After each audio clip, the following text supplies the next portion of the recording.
Hey Jimmy, how are you? I'm doing good. How you doing? I'm doing good, thank you. Jimmy, I know this fight got bounced through a few different dates for different reasons. Just what was it like dealing with all of those changes, late in camp as the fight got closer each time?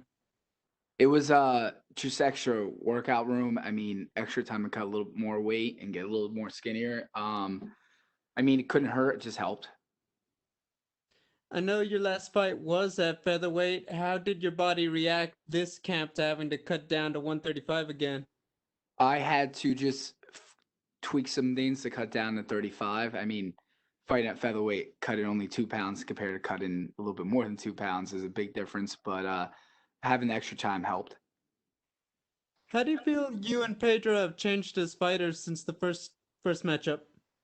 I think it really just experience wise, we fought tough opponents, and I think we just have a little more experience under our belt. You obviously won the last matchup. Going into this one, are there emotions like you have to outdo your last fight with him? You have to have an even better showing? Or is it just a completely new fight and you're just going out there to do the best you can? No emotions from the first one? I mean, that second fight was tough, especially that third round. I wasn't in the shape I usually am in, and we changed some things in that training camp, and I remember it specifically. So this fight, it's like I'm excited for because I'm in way better shape cardio wise than I was in that fight. And my final question, how do you see yourself getting the job done on Saturday? Obviously, hoping for a knockout or submission, but if I get my hand raised at the end of the decision, it's a win. Hey, thank you, Jimmy. Good luck. Thank you. We'll take our next set of questions from Mark LaMonica with Newsday. Hello, Jimmy. How are you? Good, you? Good. Two questions for you. I guess the first one, I'm curious to know when you're in the cage, you're fighting, and you're on your and you're in stand up. What are you typically looking at your opponent in front of you? I mean, there's so much to guard against and to think about. Where do you find your eye? Like, where do you guys typically look? I mean, you kind of look at everywhere. You want to mix it up. I have the blessing to be able to do everything, wrestle, offense, defensively, jiu-jitsu, ground and pound, stuff like that. So when it comes down to the stand-up, it's just mixing it up, looking at telegraphs, looking at openings, making the guy do things I want him to do, setups, different setups to do. There's a whole bunch of things. I kind of go with the flow, see how the fight's progressing in that first round, and then come when I come back, the corner is more of the stuff they see on the outside that I don't see. Then I just put towards the next round and the following round. Okay, thank you. One more. Looking ahead to next week, you're the only guy who's been in the cage with both Jan and Sterling. You went the distance with both of them. What do you see from that fight? What are your thoughts on that? I think that fight and looking at hearing the interviews and stuff like that, especially from Sterling, I think Sterling's going to try to out wrestle him. He'll just keep shooting and shooting and shooting. I think when it comes down to, I think Jan's wrestling's a little people underrated a little bit. I think he has pretty decent wrestling, but Sterling makes a good point. It only takes that one time he has got to get him down, and can he get back up from it? So I mean, that fight's gonna be an interesting fight. If Jan can keep on the feet the whole time, I feel like Jan will win. But if Sterling can get him down, I think Sterling's gonna win that fight. Okay, thank you. Welcome. We'll take our next set of questions from Damon Martin with MMA Fighting. Hey Jimmy, obviously this is a rematch. I know Pedro, I know you have a lot of respect for him. What's the biggest memory or the biggest you have from that first fight? Um, that I was just way better in the stand up, whether it was offensively or even the third round. Watched the fight. I was tired in the third round, which you didn't know because of some of the things that were changed up in my training camp, and I was just able to counter a lot of stuff. I think. Uh, what was the question again? Actually, I just forgot it. Sorry. Just in terms of like your biggest memory of the first fight. Oh, the biggest memory was just like kind of how it played out.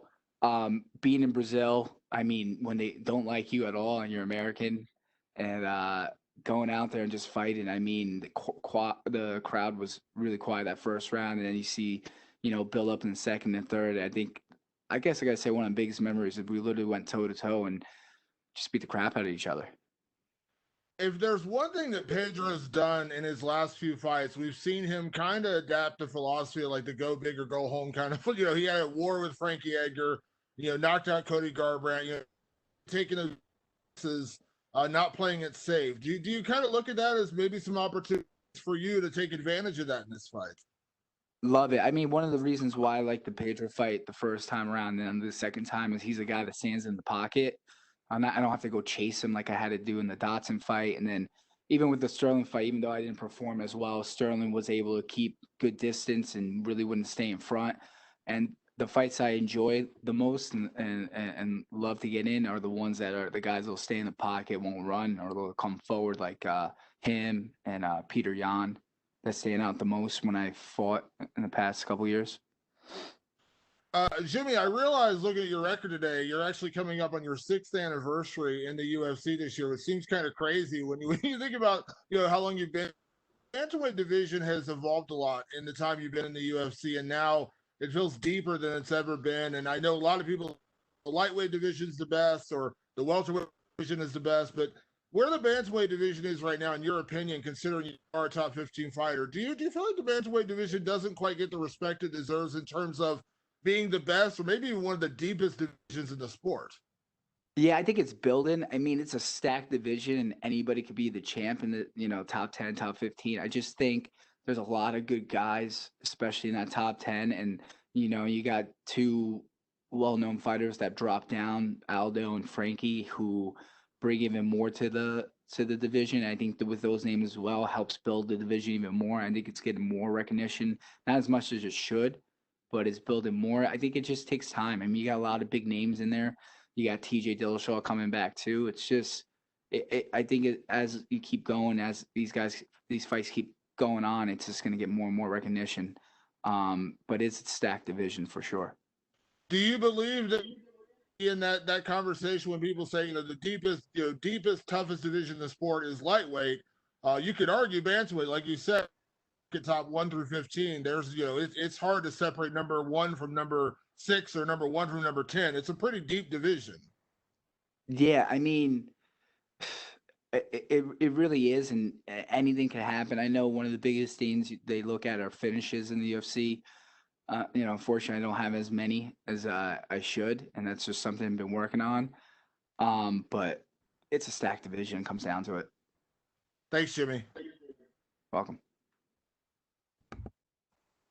We'll take our next questions from Pablo Santamaria with Multi MMA Ecuador. Hi, Jimmie. Can you hear me? Yeah, I can hear you. Okay, the first thing I want to ask you is, what are your thoughts about Pedro as an opponent? My thoughts of Pedro's opponent both times around is he's a tough guy that likes to stand in the pocket and throw. And he's in it to win it, and he's tough. You could throw everything at him. He keeps coming forward.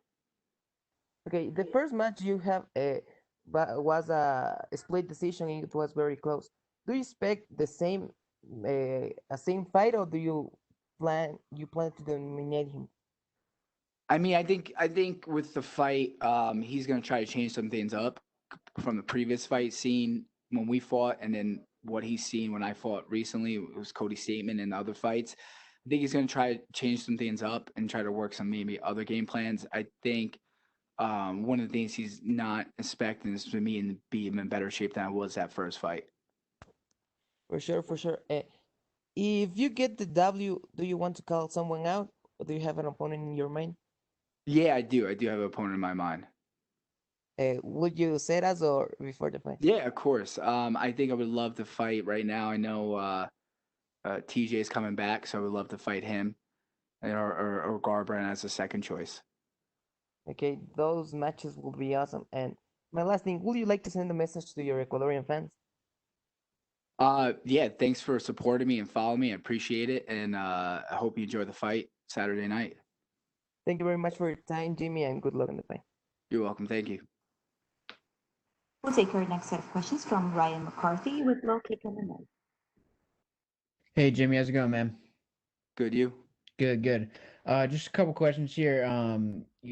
You had one fight in 2020. What does 2021 look like for you? Ideally, are you trying to get a few fights in? Yeah, I'm trying to. I'm trying to, man. I mean, when we scheduled this fight with Pedro, it was supposed to be November, December, and then it got pushed back, and it got pushed back a couple times for you know, different reasons. So I'm just looking forward to, getting back in and fighting more. It's tough. I think one of the biggest things is kind of tough when you're in the top 10 to try to climb that ladder and get closer for the belt. And you got to see who's available, who's not hurt, you know what I mean, who's not dropping down or moving up kind of thing. So it just makes it tough. For sure, man. Would you say the bantamweight division is the best in the sport? I know we that question was asked kind of a little earlier, if it was underrated, but would you say it's the best? Yeah, I think when you go from 135, 145, and 155, I feel like they're stacked divisions. You know what I mean? Really, really stacked. And then you look at 170, Usman's pretty much beat everybody in that top 10. So I look at it, I think 135 and 45, 55 are one of the most stacked divisions here and bring a lot of excitement because you never know who's going to be champ or what's going to happen, especially at 35. Yeah, for sure. And what's your ideal meal after a W on Saturday? Oh, I don't know, man. I just want to get really fat. I've been dieting these extra couple weeks. I haven't been cheating at all, so I'm looking forward to eating some. I'm basically going to eat myself and probably get up to 170, 180, and then bring it back down after that. But I'm looking to eat and just get really, really fat and then realize how chunky I am and go back and lose weight.